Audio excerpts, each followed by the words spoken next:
Magandang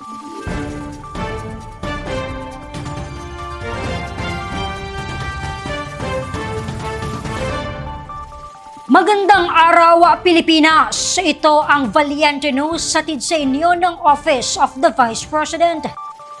Nagpadala ng liham ang De La Salle Medical Health Sciences Institute para kay Vice President Inday Sara Duterte habang idinaan naman sa musika ng ilang kabataan ang kanilang pasasalamat sa mga programa ng OVP. Si Maribeth Adlawan sa report. Patuloy na pinaigting ng tanggapan ng pangalawang Pangulo ang pakikipag-ugnayan sa iba't ibang individual, ahensya ng pamahalaan at pribadong sektor upang mas mailapit ang programa at serbisyong handog ng opisina para sa mga Pilipino.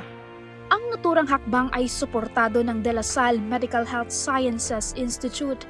Sa isang liham, inilahad nila ang kanilang pasasalamat sa patuloy na pakikipagtulungan ng OVP sa iba't ibang sektor.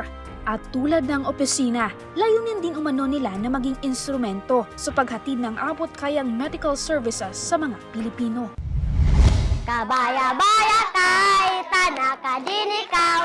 Habang idinaan naman ng kabataang Higaonon ng Hingoog City sa Misamis Oriental, sa musika ang pagpapakita sa kanilang pagmamahal kay Inday Sara at pagpapasalamat sa mga programa ng OVP tulad ng pagbabago ang Million Learners and Trees campaign. Siguro sa uban nga mga community nga adunay kaya, siguro makaingon silang gamay ra kay na, pero sa amo nga mga IP dako kanang isa ka papel dako kayo na siya value para namo.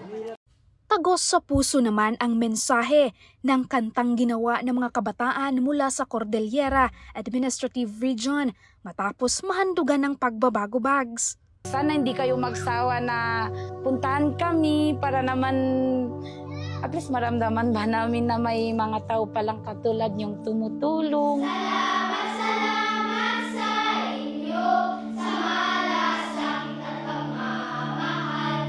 Ito'y magsisilbing gabay sa aming pag-aaral. Ako po si Maribeth Adlawan, lahat para sa Diyos, bayan at pamilyang Pilipino. Valiente News. Marami pang balita ang dapat abangan dito lamang sa Valiente News. Ako si Claudette Loreto para sa makabuluhan, naninindigan at matapang na mga ulat at impormasyon. Maraming salamat.